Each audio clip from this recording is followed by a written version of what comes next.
পৃথিবীর ইতিহাসে যত বড় জালিম ছিল, যত বড় বড় জালিম ছিল, আপনি সেটা কাবিল থেকে শুরু করেন।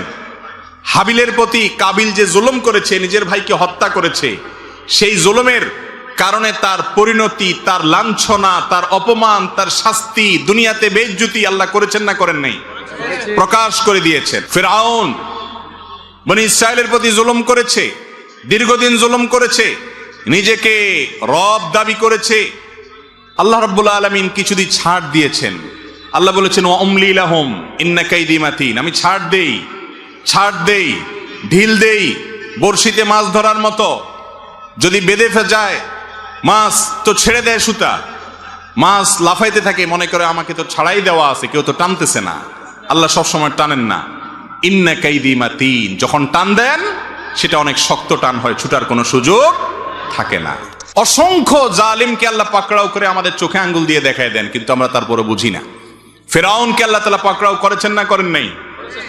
এরপরে আপনি দেখেন জুলুম, অবিচার যখন আবু জাহাল, আবু লাহাবরা করেছে, আল্লাহ তাআলা ছাড় দিয়ে রেখেছেন। বহুদিন করেছে, খেলেছে দুনিয়াতে, আল্লাহ তাআলা পাকড়াও করেছেন।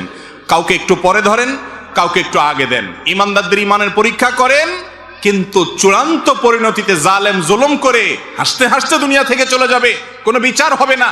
একজন জালিমের ক্ষেত্রে এটা কোনোদিন সম্ভব হয় নাই, হবে না, হয় নাই এবং হবে না। নবী সাল্লাল্লাহু আলাইহি ওয়াসাল্লামের ওয়াদা, জুলুম, অবিচার, অত্যাচার, লুণ্ঠন এবং দুঃশাসন, অপশাসন, মানুষের প্রতি মানুষকে কষ্ট দেওয়া, এই কাজগুলো যারা করে আল্লাহ তাআলা তাদেরকে দুনিয়াতে শাস্তি দেন, আখিরাতটা তো আছেই।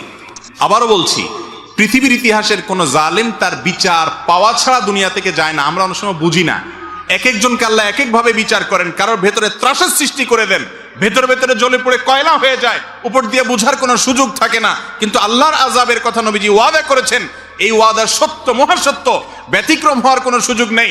জালেমের বিচার আল্লাহ করেন, করে থাকেন, কিয়ামত পর্যন্ত করবেন।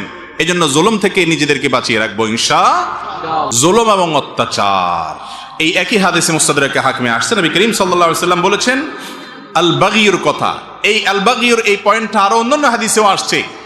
দুনিয়াতে যদি কেউ কারোর প্রতি জুলুম করে, এর বিচার আল্লাহ তাআলা আখিরাতে তো করবেনই। আয-যুলমু যুলুমাতুন ইয়াউমাল কিয়ামা, কিয়ামতের দিন দুনিয়ার এক একটা জুলুম বহুমুখী অন্ধকার হয়ে মানুষের কাছে হাজির হবে, কোনো আলো সে দেখতে পাবে না, বিপদ তার সামনে আসবে। আর আল্লাহ লানাতুল্লাহি আলা যালিমিন তো আছেই। এত কিছুর পরেও মানুষের প্রতি যদি আপনি অবিচার করেন, জুলুম করেন, দুনিয়াতে আল্লাহ নগদ শাস্তি দেন। একটা কথা আমি প্রায় সময় বলি, পৃথিবীর ইতিহাসে যত বড় জালিম ছিল, যত বড় বড় জালিম ছিল, আপনি সেটা কাবিল থেকে শুরু করেন। হাবিলের প্রতি কাবিল যে জুলুম করেছে, নিজের ভাইকে হত্যা করেছে, সেই জুলুমের কারণে তার পরিণতি, তার লাঞ্ছনা, তার অপমান, তার শাস্তি, দুনিয়াতে বেইজ্জতি আল্লাহ করেছেন না করেন নাই? প্রকাশ করে দিয়েছেন। ফিরআউন বনি ইসরাইলের প্রতি জুলুম করেছে, দীর্ঘদিন জুলুম করেছে, নিজেকে রব দাবি করেছে। আল্লাহ রাব্বুল আলামিন কিছুদিন ছাড় দিয়েছেন। আল্লাহ বলেছেন ওয়া উমলি লাহুম ইন্না কাইদি মাতিন। আমি ছাড় দেই, ঢিল দেই, বড়শিতে মাছ ধরার মতো। যদি বেঁধে যায় মাছ তো ছেড়ে দেয় সুতা, মাছ লাফাইতে থাকে, মনে করে আমাকে তো ছাড়াই দেওয়া আছে, কেউ তো টানতেছে না। আল্লাহ সবসময় টানেন না। ইন্না কাইদি মাতিন, যখন টান দেন সেটা অনেক শক্ত টান হয়, ছুটার কোনো সুযোগ থাকে না। অসংখ্য জালিমকে আল্লাহ পাকড়াও করে আমাদের চোখে আঙ্গুল দিয়ে দেখায় দেন, কিন্তু আমরা তারপরে বুঝি না। ফিরআউনকে আল্লাহ তাআলা পাকড়াও করেছেন না করেন নাই? এরপরে আপনি দেখেন জুলুম, অবিচার যখন আবু জাহাল, আবু লাহাবরা করেছে, আল্লাহ তাআলা ছাড় দিয়ে রেখেছেন। বহুদিন করেছে, খেলেছে দুনিয়াতে, আল্লাহ তাআলা পাকড়াও করেছেন। কাউকে একটু পরে ধরেন, কাউকে একটু আগে দেন। ইমানদারদের ইমানের পরীক্ষা করেন, কিন্তু চূড়ান্ত পরিণতিতে জালেম জুলুম করে হাসতে হাসতে দুনিয়া থেকে চলে যাবে, কোনো বিচার হবে না। একজন জালিমের ক্ষেত্রে এটা কোনোদিন সম্ভব হয় নাই, হবে না, হয় নাই এবং হবে না। নবী সাল্লাল্লাহু আলাইহি ওয়াসাল্লামের ওয়াদা, জুলুম, অবিচার, অত্যাচার, লুণ্ঠন এবং দুঃশাসন, অপশাসন, মানুষের প্রতি মানুষকে কষ্ট দেওয়া, এই কাজগুলো যারা করে আল্লাহ তাআলা তাদেরকে দুনিয়াতে শাস্তি দেন, আখিরাতটা তো আছেই। প্রিয় ভাইরা আমার, আমরা প্রত্যেকে যদি নিজের হিসেবটা করি যে আমি আমার অধীনে কার প্রতি জুলুম করার মতো আছে? ইয়াং মানুষ 2-4-5 বন্ধু মিলে হোটেলে খাইতে গেছেন, মেসিয়ারকে ডাক দিচ্ছেন, টোনটা কি থাকে তখন বলেন? টোন থাকে তখন ধমকের টোন। এই চা নিয়ে আসো। আরে কতক্ষণ বললাম, এখনো সময় হয় না, কানে শোনো নাই? 2-4-5 জন একসাথে থাকলে গায়ে একটু গরম গরম লাগে, তাই না? বাসে উঠছেন 4-5 বন্ধু মিলে, বিশেষ করে যুবকরা, তখন শরীরে একটা ভাব আসে, তাই না?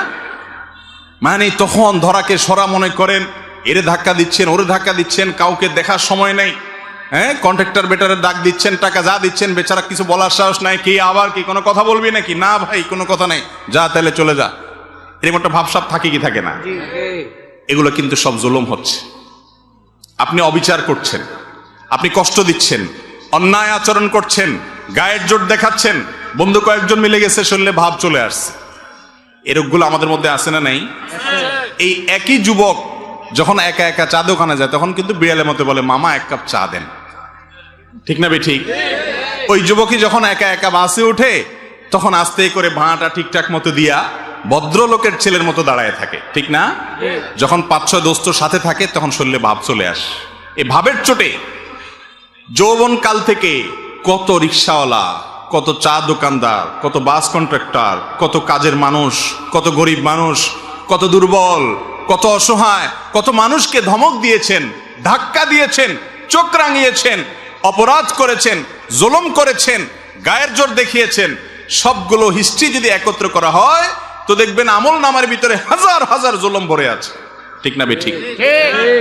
জটিল একটা বিষয়, জটিল একটা বিষয়। ভাইরে, ইমানদারকে আল্লাহ রাব্বুল আলামিন বান্দার হকের ব্যাপারে অনেক সাবধান হতে বলেছেন, অনেক সাবধান, অনেক সাবধান। আপনি আল্লাহর 10টা হুকুমের নাফরমানি করেছেন, মাপ চেয়ে ক্ষমা পাবেন আশা করা যায়। একজন অসহায় মানুষের প্রতি জুলুম করেছেন, ধাক্কা দিয়েছেন, এটা মাপ পাবেন কিনা কিয়ামতের ময়দানে এই আশা খুবই ক্ষীণ। কারণ এটা আল্লাহর আদালতে আল্লাহ নিজে বিচার করবেন না, এটা চলে যাবে বান্দার কাছে। বান্দার কাছে আল্লাহ পাঠিয়ে দিবেন, সে কি বলে দেখো। আর সেদিন এমন একটা ব্যাপার হবে, একজন সাধারণ রিক্সাওয়ালাকে অযথা একটা ধাক্কা দিছেন, 5টা টাকা গায়ের জোরে কম দিছেন তর্কাতর্কি করার কারণে, ধমক দিয়ে একটা মানুষকে অবিচার করেছেন। সেদিন কিন্তু ওই রিক্সাওয়ালাকে যদি বলেন, মামু বুঝি নাই, তখন অহংকারের চোটে করে ফেলছি, আজকে মাফ করে দাও, পাও ধরলেও কিন্তু মামু সেদিন মাফ করবে না।